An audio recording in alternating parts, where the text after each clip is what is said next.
afternoon. We'll go ahead and start with some opening remarks from Secretary Braithwaite, then Gilday will go ahead and make some remarks, and then we'll open up the floor for Q&A after that. The Secretary of Use. Thank you, Commander, very much. Good afternoon. From the moment that I began serving as the Secretary of the Navy 3 weeks ago, I have been committed to ensuring that the investigation into the USS Theodore Roosevelt's COVID response was an unflinching examination of what happened and how it happened. As a career naval officer, I recognize that the Navy must follow the facts in order to learn from this unprecedented challenge. That investigation is concluded, and today we are releasing the investigation report publicly. I am satisfied that it was conducted in an extremely thorough and fair manner. Moreover, I fully support its findings, recommendations, and I'd like to take this time to commend the investigation team led by Admiral Burke under the direction of our CNO, Admiral Gilday, on the work that they did under very demanding conditions. But before I turn over the podium to our Chief of Naval Operations, Admiral Gilday, to discuss the findings of the investigation in detail, there are a few people that I would like to recognize. First, I'd like to thank Governor Lou Guerrero of Guam for her tremendous support that she and the people of Guam provided the crew of Theodore Roosevelt and the Navy. Her leadership throughout this entire episode really stands out and is an inspiring example of patriotism, partnership, and service. As such, the department has awarded her the Distinguished Public Service Medal. I'd also like to commend Rear Admiral John Manoni, the commander of Joint Region Marianas, as well as Captain Jeffrey Grimes, the commanding officer of Naval Base Guam. Their outstanding efforts greatly contributed to the health, safety, and recovery of the crew of USS Theodore Roosevelt. I am authorizing each of them to be awarded the Legion of Merit for their meritorious actions. Finally, today I'd like to remember Chief Charles Robert Thacker, the lone TR sailor who died of the disease in April. I just yesterday sent his widow, AO1 Samantha Thacker, a note to offer my personal condolences. Our entire Navy mourns with her and her family, and with Chief Thacker's shipmates. I'd now like to turn it over to our Chief of Naval Operations, Admiral Michael Gilday. Admiral. Thank you, Mr. Secretary. Ladies and gentlemen, good afternoon. Over the course of the past 2 months, the Navy has conducted a command investigation into the events surrounding the COVID-19 outbreak on the USS Theodore Roosevelt. That investigation was led by the Vice Chief of Naval Operations, Admiral Bob Burke. Today, after carefully reviewing the command investigation, we are here to brief you on its findings. In my review, I considered the following key tenets and grounded my conclusions in them. Number 1, the responsibility of command at sea. Number 2, the primacy of the chain of command. And lastly, the standards of performance in command. Our nation's laws and U.S. Navy regulations form the basis for command at sea, without which our Navy could not perform its most critical functions. These both clearly state that every commanding officer has the responsibility and the authority to make decisions and then to communicate up the chain of command. The responsibility of command is absolute, and we take our CO's performance very seriously. We place a great amount of trust and confidence in our commanding officers and rely on them to manage risk and to make decisions and to communicate openly and honestly with their chain of command, especially in crisis. Forthright, fearless, and clear communications up and down the chain of command is essential to effective military operations, particularly when faced with a dynamic and novel threat such as COVID-19. I am keenly aware that the actions of those involved must be judged understanding the unprecedented nature of this challenge, the difficulties involved with evolving guidance, and the fast pace of the crisis. However, after a thorough review, I have determined to take the following actions. First, The promotion for the Strike Group Commander, Rear Admiral Baker, to 2 stars will be delayed pending further review. Second, I will not reassign Captain Brett Crozier as the commanding officer of the USS Theodore Roosevelt, nor will he be eligible for future command. Captain Crozier will be reassigned. While I previously believed that Captain Crozier should be reinstated following his relief in April after conducting an initial investigation, the much broader, deeper investigation that we conducted in the weeks following that had a much deeper scope.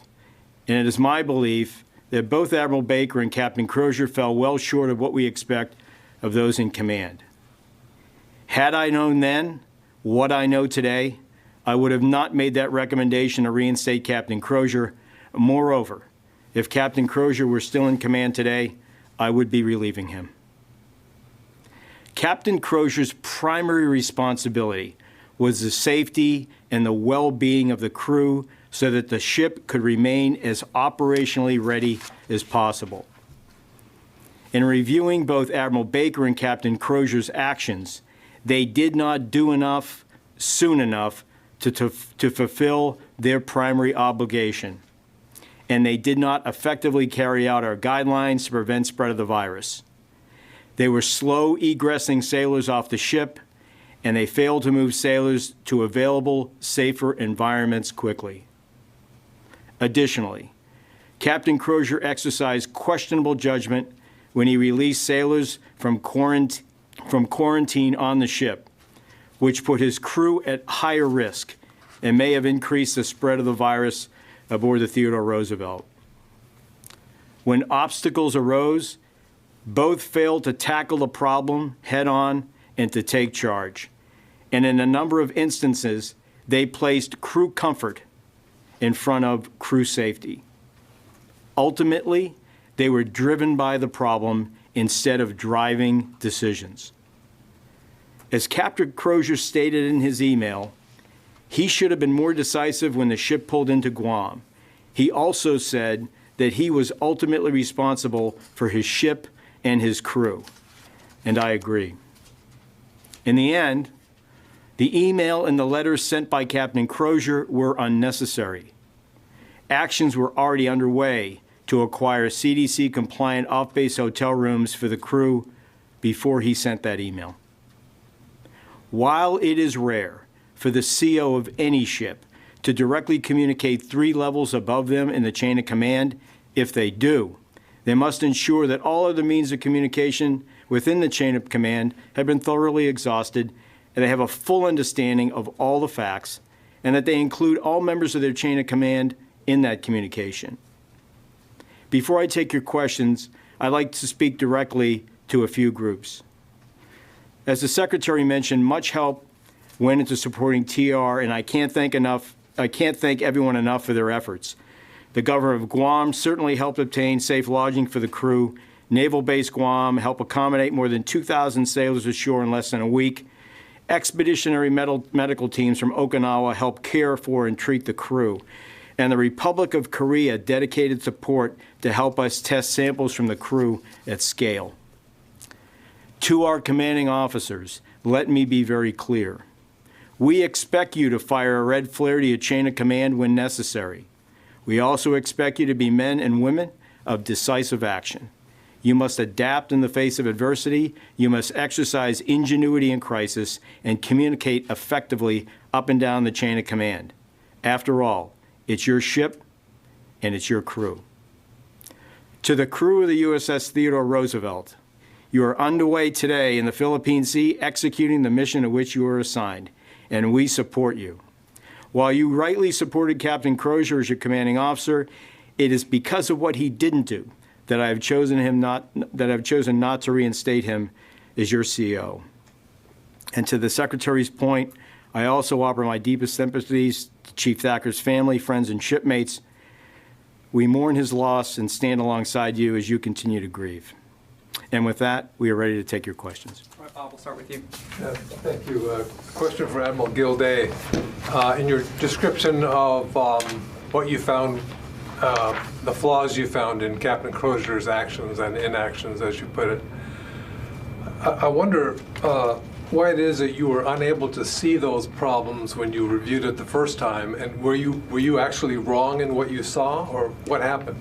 So let me talk about that initial investigation, and let me be clear up front. The determination that I just mentioned about his not being reinstated command and the action, holding the strike group commander's promotion in abeyance, that's not about the email that he sent, and it's certainly not about the fact that it leaked. The initial investigation took a narrow look at why he sent that email. And we took the facts, and I followed the facts from that narrowly scoped investigation. And I was tasked to take a look at those facts against then Acting Secretary Motley's justification for relieving him. And I did not feel that the facts supported the justification. Justification included assertions that Captain Crozier went outside the chain of command in the email. He said that he went to the media in the email. At one point, he said that the media was included in the chain of command. He opined that the email was handled recklessly, and that's why it leaked. Captain Crozier hit send once in that email. Captain Crozier did not leak that email or intend for it to be leaked. So, at that time, I felt that the facts did not justify relief based on the narrow scope. Again, had I known then what I know today, I would have relieved him back then. That time, the Acting Secretary of the Navy, McPherson, felt that the investigation should be broader, increased in scope, go all the way back to the decision to pull a ship into Vietnam, the time in Port Vietnam, the transit back to Guam, and the time in Port Guam. And so that gave us a much clearer view of Captain Crozier's performance in command. And as I mentioned earlier, I mentioned three kind of primary lenses through which I viewed the investigation. And the last one, and really the most critical right now with respect to this broader investigation, was standards of performance and command and decision-making in crisis. Jennifer, will come to you.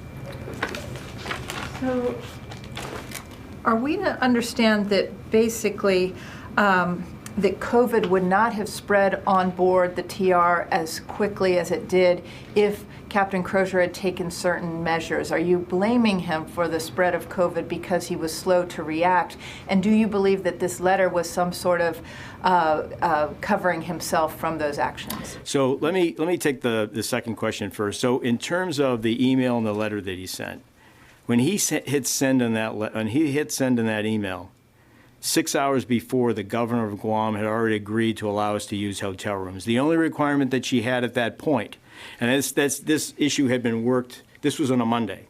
So on the preceding Sunday and Saturday, there were conversations between the regional commander and the governor. And then on Sunday, the Hotel Association was brought into the discussion. By Monday, she agreed to open up the hotels. The Hotel Association was supportive. The only thing that she required was a call from a 4-star. So within that day, there was a call from Admiral Aquilino that then opened up the hotels the following day. So my point's about checking the facts before you fire or flare up the chain of command. Captain Crozier was aware that those negotiations were ongoing. It was only the day before, on Sunday, that he levied the requirement for not just 4,000 beds, but for 4,000 hotel rooms.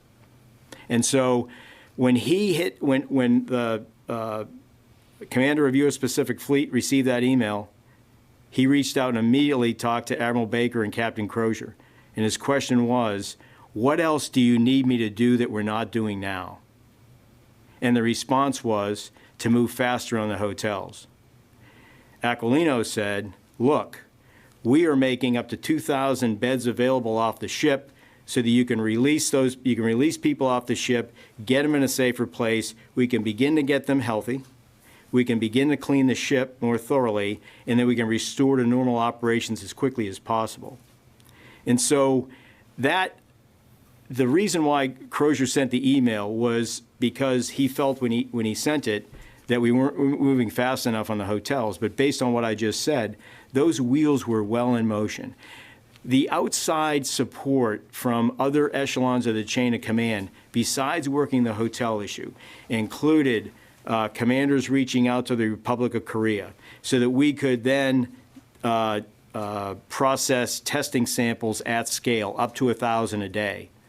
Military airlift being stationed in Guam with the sole purpose of that aircraft and the aircrew to run those samples back and forth to the peninsula of Korea so that we could turn 300 to 500 samples a day.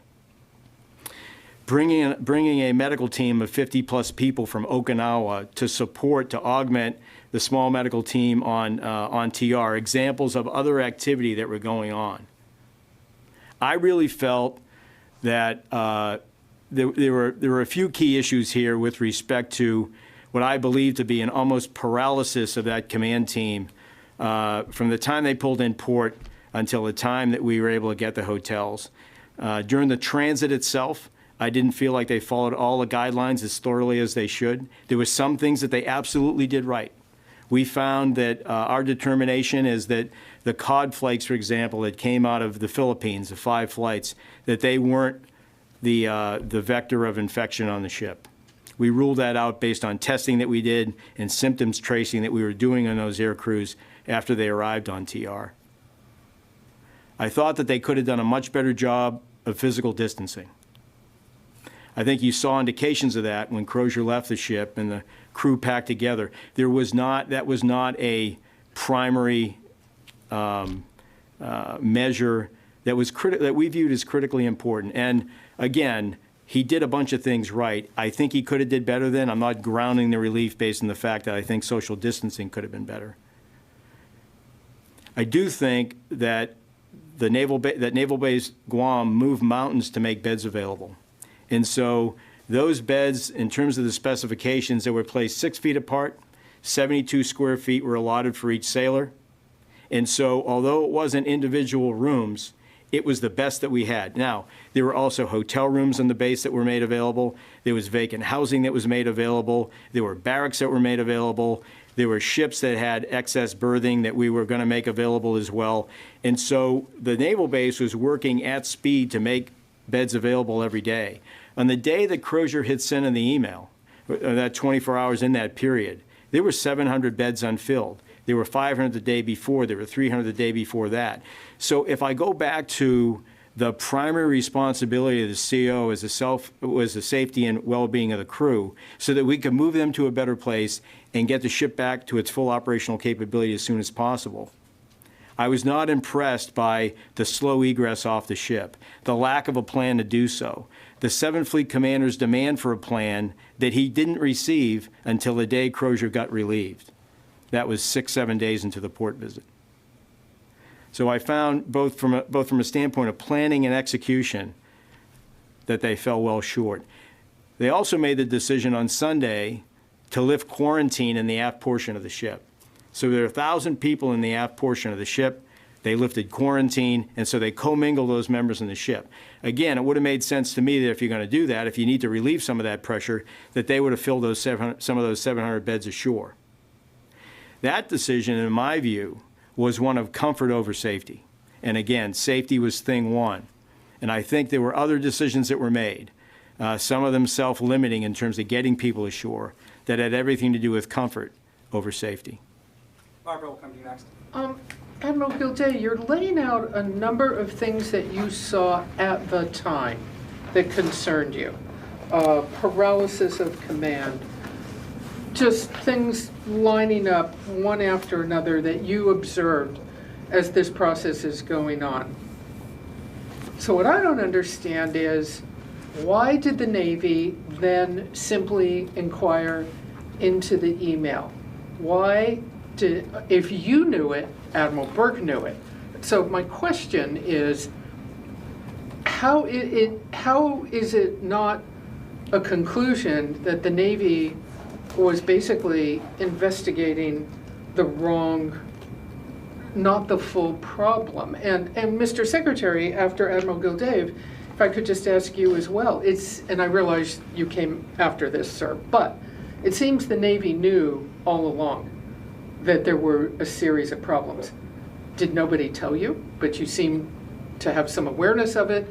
And what did the Navy hear from Captain Crozier? Did they interview him? What explanation did he have? So my awareness, Admiral Burke's awareness, Admiral Aquilino's awareness of those problems with decision-making and rapid egress, those were never visible to us until we did the deeper investigation. Is So that not a problem? Seriously. So if I go back to at Echelon 1 in the Navy, my questions are to the Pacific Fleet Commander, what do you need? As an example, he needs authority to be able to use Mil-Air to take those samples to Korea. We took care of that. We needed to order people from Okinawa to Guam. We took care of that. Things that Admiral Aquilino was doing at his level and the 7th Fleet Commander was doing at his level were all in support of Crozier. I go back to Crozier's email where he says, command is absolute. It's my ship and it's my crew. And I believe it should have also been his plan and his plan to execute, and all other echelons are in support of that command. Based on all the examples I gave you, the testing in Korea, the spaces that were becoming available on Naval Base Guam, the negotiations on the hotel, the medical teams from Okinawa. So, should Admiral Aquilino have known more than he did? I guess I don't understand. How is it up and down, nobody knew? And what did Captain Crozier tell? Was he interviewed? What did he have to say? But how does nobody know? Captain Crozier has never said in his email, you never saw the line, he certainly said, I need these things. What he never said was, I am doing these things. This was all about what Crozier failed to do within his span of control. I looked at the span of control of the Commander of Pacific Fleet. I looked at the span of control of the Commander of 7th Fleet. I did not see those problems. We wouldn't necessarily see those issues bubble up unless Crozier raised them. If he had a problem, let's say he thought that the accommodations in the gym with the bed 6 feet apart, he didn't like that. That's one of the reasons he didn't send people ashore at speed, because he wanted the hotel rooms. We didn't have the hotel rooms. The best we had were the facilities that I mentioned a few minutes ago. Use them as best you can. Back to thing one, safety of the crew. Baker and Crozier were talking to the 7th Fleet Commander every day. If they had issues, they should have raised them. If he fearlessly communicated with that email that he sent, that I've never disagreed with his fearlessly sending the email, then he certainly should have just the same fearlessly communicated issues every day during those video teleconferences. All right, we'll take a few questions from the phone. We'll go to Missy Ryan from the Post.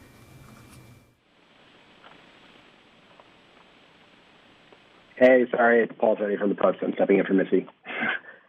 Can you hear me? Hello?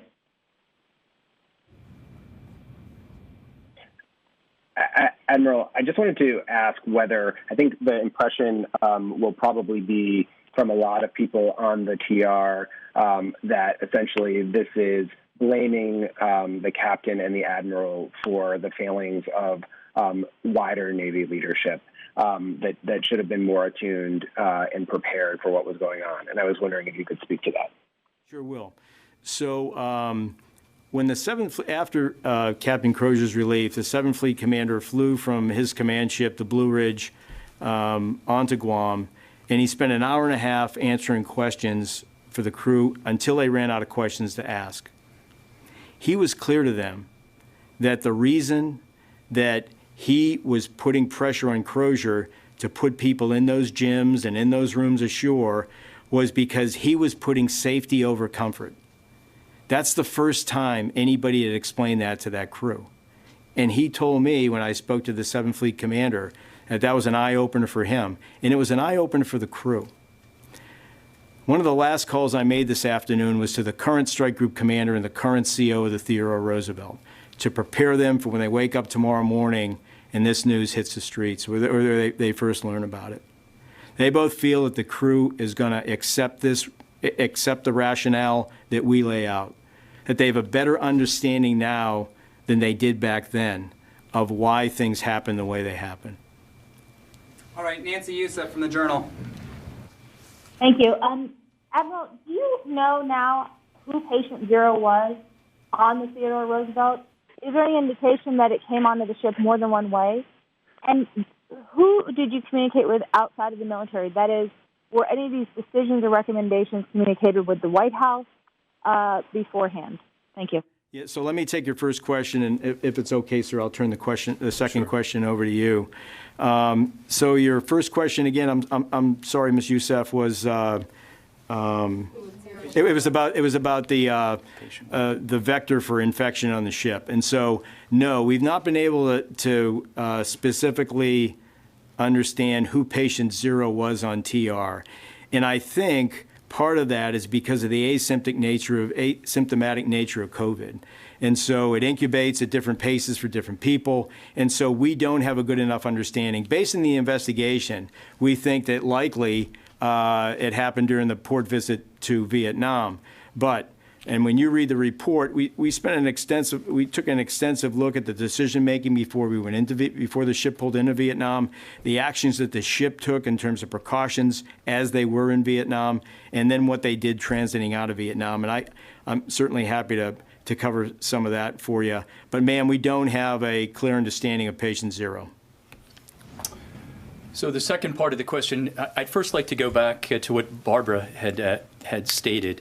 I think that this is truly illustrates the importance of a thorough investigation. I think as Admiral Gilday has indicated, if we had done the due diligence from the beginning, we would have come up with the total facts that would have led us to make the right conclusion much earlier than today. Unfortunately, emotion got in the way, and a rush to judgment perhaps became part of the equation. I think the entire country has learned a lot through this COVID experience. And it's always easy to play Monday morning quarterback and go back and guess the actions of those who acted the way they did. I am very proud of the way that the United States Navy has reacted to this. When you think about the totality of this virus and how it's affected America, you will see that we really only had 2 ships that were significantly affected. And out of that, both those ships are back underway and fully mission capable. As far as my responsibility, again, I am a former military officer who believes in the chain of command. I have discussed the findings of this report with my boss, the Secretary of Defense, Dr. Mark Esper, who also upholds our conclusions. Farther than that, that is up to Dr. Esper to determine, and I would refer any follow-on questions you would have to him. All right, we'll come back to him here. David? Would this deeper investigation ever have been conducted had Dr. Crozier written that letter? I can't say that definitively, but certainly the email and the leak was the genesis of all this. So he's not being relieved for the letter, but it's because of the letter that you had the investigation. Correct. That leads to his. So as I said earlier, this isn't about the email and it's not about the leak.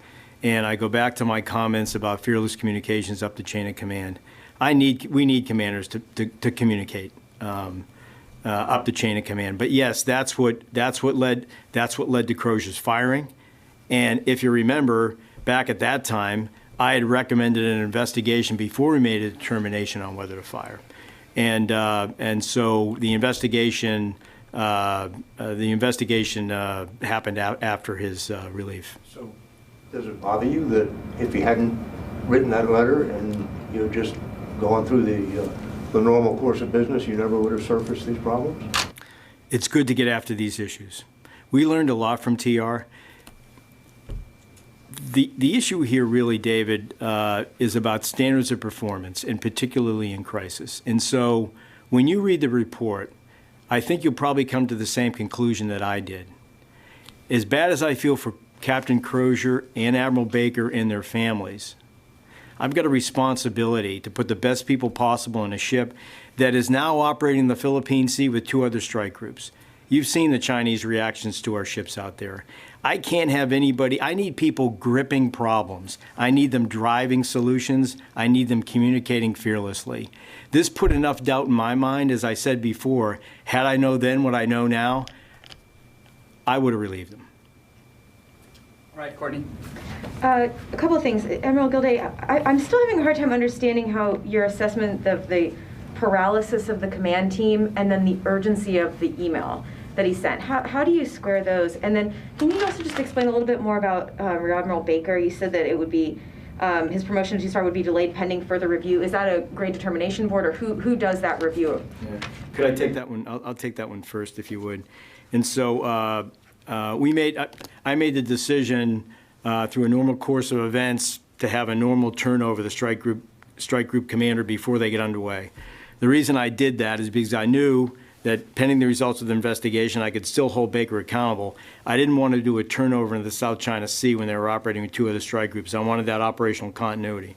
So I discussed it with operational commanders, and that's the decision that we made.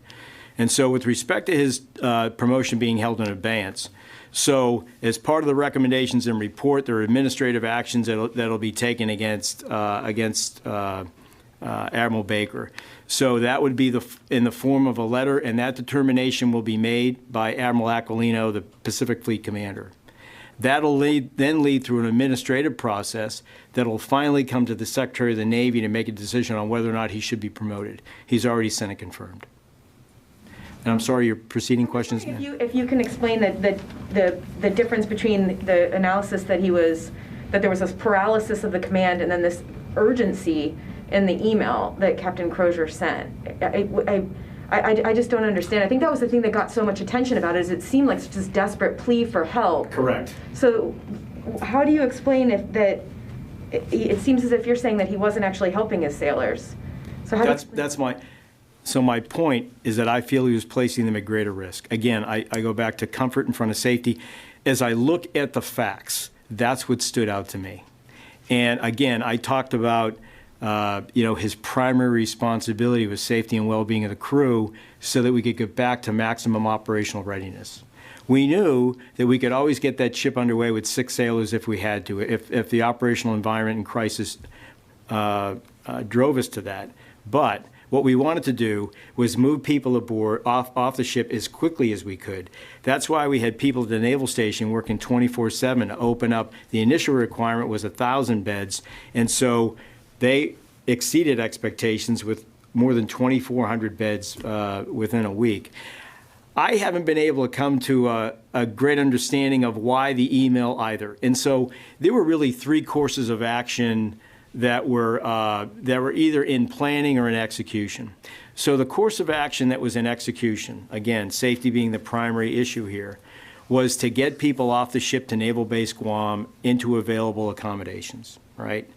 The second COA, which was more constrained, was to augment the first COA with hotel rooms from Guam. And again, ship pulls on Friday, negotiations Saturday, Sunday, agreement on Monday. The third COA, which was contingency planning, was to look at space available in Okinawa. That was a bigger lift. So if we needed 4,000 beds at Naval Base Guam, and it became physically impossible to do that, could we take a small segment of the crew and move them to Okinawa into 3 MEFS accommodations, right? That's an 8-hour flight. Operationally, it's not what we wanted, but again, if safety's thing won, that's what we would have looked at. So that was a third COA. And to be quite honest with you, Captain Crozier was very frustrated that the ship was spending time working that contingency COA. And so my response to that is that if you're planning for the Okinawa COA, the airlift COA, if that was taken away from the resources and focus you had to place on the COA that was in execution, and you're talking to the 7th Fleet Commander every day, there's your opportunity for fearless communication to say, look, I need to reorder priorities. Or if there was confusion, as you'll see in the report, about whether people should be tested before they move to accommodations, the 7th Fleet Commander cleared that up within hours because that's conflicting guidance. Get them off quickly was the primary thing. Test before getting off was, with limited testing capability at the time, would have conflicted with that. So this is all about if you have constraints or barriers and you can't break them at your level, yeah, you got to shoot a flare because I can't do what you told me to do. That wasn't happening. That's the part of the piece that I spoke to Ms. Starr about, that I did not see that grip in the problem, that driving solutions, getting after it, and it was, quite frankly, it was disappointing. All right, we'll go back to the phones. Idris from Reuters. Thanks. So just a quick question. Other than Captain Crozier and the strike group commander, are there going to be any other punishments up and down the chain or on the ship? And secondly, at any point, just going back to Nancy's question, at any point did you hear from the White House during the investigation about what their preferences were, or any sort of communication from the White House about the investigation? The answer to the first question, no. Admiral? So this is with respect to the White House. I answered the question from the White House. I've received no communication whatsoever with anybody at the White House. I've only communicated up the chain of command to the Secretary of Defense. The second question had to do with additional personnel on the ship for potential administrative or punitive action. So the recommendation made in the report that I endorse is for administrative action to be taken against the CO of Theodore Roosevelt, the carrier air wing commander embarked aboard, the ship's medical officer who's part of the cruise company. And so I will be giving direction to the commander of Pacific Fleet that he will take care of that administrative action. The reason I'm not doing that from the Pentagon is because those types of letters, as an example, whether they're punitive or non-punitive letters of reprimand, that's correspondence directly between a senior and a subordinate, not the CNO. And so I'm putting this back in the chain of command when it belongs, and there's no hesitation by Admiral Aquilino to do that. So he will take a look at the report, and then he will determine the tone, the substance, the level of administrative action that needs to be taken. All right, we'll come back to the room here. Tara. Thank you. So in your investigation, you determined that the COD flights were not a likely factor, and it most likely would have been the port visit in Vietnam. Who authorized the port visit, and is that person being held accountable? And then thinking back to that port visit, at the time when we were asking questions about it, the answers were of the tenor of, well, we didn't know that Vietnam, there's only a few cases, didn't really know the extent of this, and at the same time getting briefings of all the plans were in development of how to handle COVID. Even this own building was still dealing with how to socially distance at the time. So how do you hold Captain Crozier to a standard that people were still kind of figuring out as this was unfolding on his ship? So that'll be part of the investigation that you can read. But part of that, so let me speak to that for just a moment. So determinations were made during the planning phases for weeks and then the days leading up to that port visit, where there were communications with the CDC director in Vietnam, the WHO. At that time, and still I think to this day, Vietnam has received among the highest grades of any country in the world consistently with respect to preventative actions and containment actions that they've taken. At the time, the questions that we had were whether or not the 16 known cases in the vicinity of Hanoi, which was 450 miles from the port Da Nang, whether or not those were considered to be accurate. And the CDC director, through the CDC in Washington, told us that there was a high degree of confidence that that reporting was accurate and that the Vietnamese were being transparent. So, based on indications like that, as well as precautions that we put in place, as an example, the Theodore Roosevelt was among our first ships, and I would say among the first military units to have a testing capability for COVID. We had a testing capability for influenza-like illnesses, and that same equipment could test for COVID. So we had COVID testing. We brought on a preventative medical team that has an understanding of viruses like COVID. We brought them onto TR. Everybody in the crew was briefed. Their symptoms were checked before they left the ship. When they came back to the ship, any location that they went to had to be approved by the Department of State. Hotels, clubs. The crews of both the Bunker Hill, it was Pierside, and Roosevelt that was anchored, were not allowed to buy food in port. There were 39 members of the crew that we discovered had been in a hotel where there were two possible COVID cases. When we learned of that, we brought everybody ashore from Liberty. The ship got underway the next day. Those 39 people were tested and quarantined. None of the initial positives were among those 39. So based on both planning and the precautions that went into that, we think that at the time that those judgments were sound. And so that determination was made by the Pac Fleet commander, who briefed up and received concurrence from the Indo-Pacific Command commander. So just to follow up, the Pac Fleet commander authorized the port visit? Ultimately, the Indo-PACOM commander authorized the port visit. But just also following on that, decisions sound at the time. Did you end up interviewing Captain Crozier? Did he ever explain that he was using his own best sound decisions at the time to do X, Y, Z? That's a good question. So I think, I don't want to put words in your mouth, but I think what you're really getting at is looking at the facts through the context of what was going on at the time. Are we holding two commanders to different standards? So it's a good question. I don't think so. So if I take a look at what Crozier was dealing with, and yeah, we had a lot of questions at that time about the transmission of asymptomatic cases would be a good example and how the virus behaved. But what we surely knew that anybody that tested positive had to be isolated, and we were doing that. And we surely knew that anybody that came in contact with anybody with positive had to be quarantined. And that we surely knew that we were in a better place getting those people off the ship. So even given what we didn't understand about COVID, we understood that. And so, commanders, had it been another commander, whether it was a strike commander or a ship's commander, I think we wouldn't be in this position right now.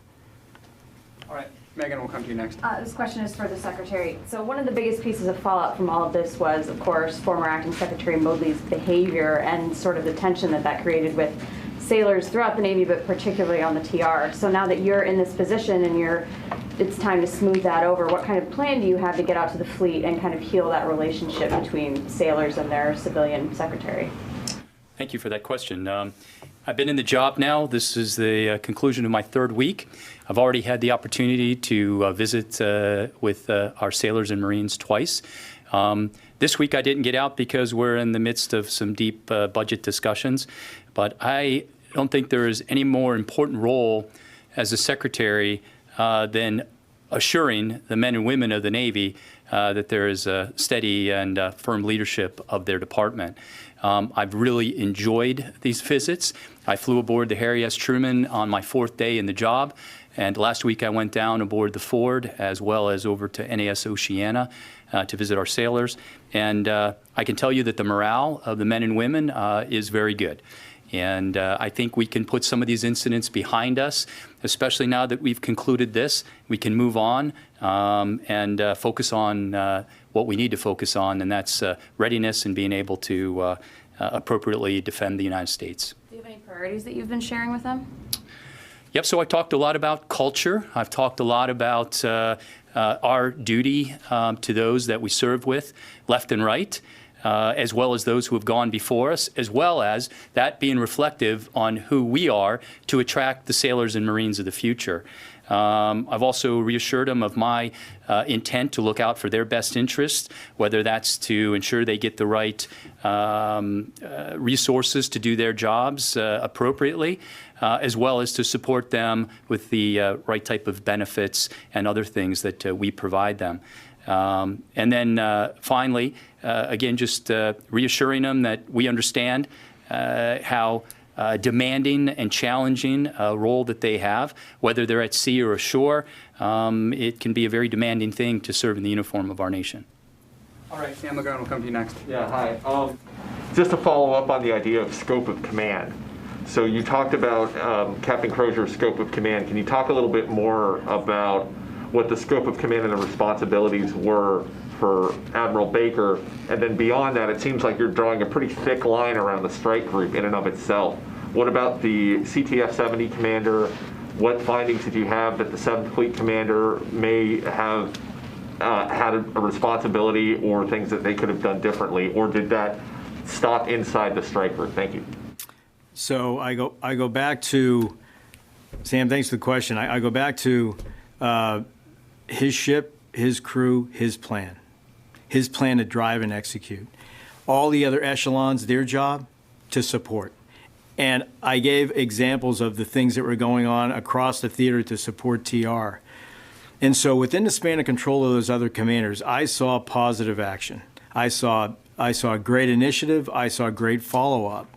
We didn't necessarily, when for example, Captain Crozier sent that email to Aquilino, he called him because he said, I don't understand what else you need that we're not providing at 1 or 2 echelons or 3 echelons up from you. And the response was to go faster with the hotels. Again, I go back to never check the facts. The hotel deal was done 6 hours prior. It was, I don't have a good answer for the exact why he sent that email. We've never received a good answer with respect to that. But I do think that I have enough evidence within Crozier and Baker's span of control to question their decision making. Jeff Struggle. Thank you. Question for Admiral Gilday.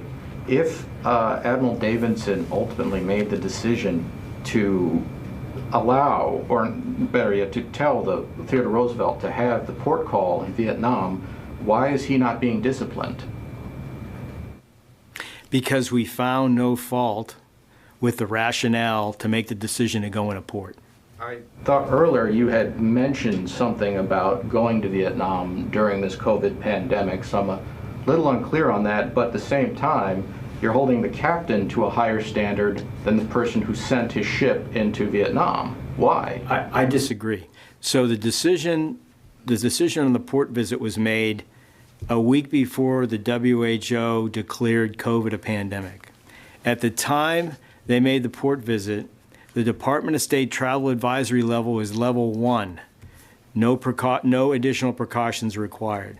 We took a look at several. We did not make a decision to make that port visit until the day before. We exhausted several means and sources of information before we made a determination to put that ship in a port. We had no positive cases in Da Nang. As a good example, the Bunker Hill was pierside. We've had 0 positive cases on that cruiser. Well, one last one, and I appreciate you bearing with me. Admiral Davidson made the decision to send the Theodore Roosevelt to Vietnam, and a sailor died. How is this not a case of different spanks for different ranks?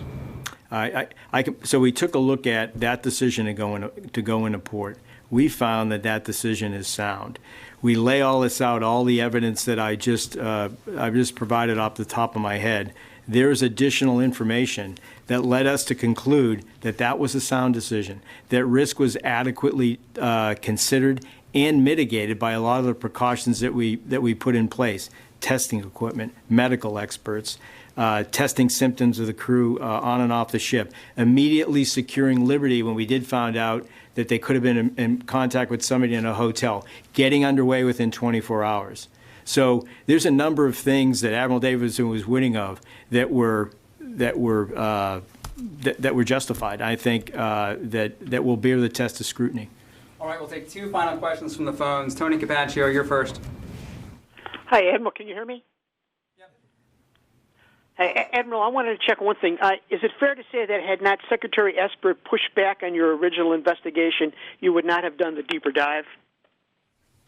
I can't say that. And so my discussions after I made my recommendation to Acting Secretary McPherson, and the only communications I had after making my recommendation, I did present my findings to Secretary Esper at the time. He did not agree or disagree with my presentation. It was the following week when I met with Acting Secretary McPherson, when he directed me to conduct a deeper investigation because he thought that there might be more to the story than the narrowly focused investigation that we were originally directed to do.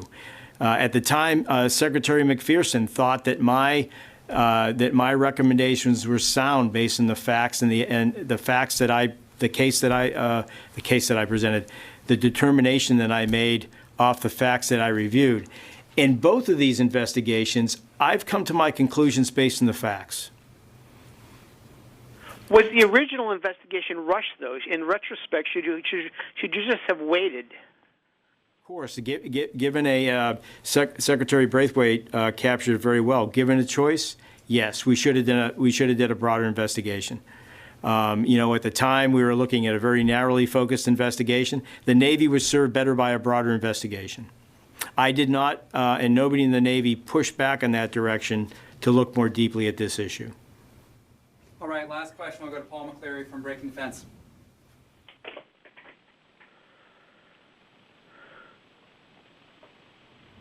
All right, Mike Lynn, we'll come to you then here in the room. Good. All right, thank you all very much for your time today. Thank you. Have a good day.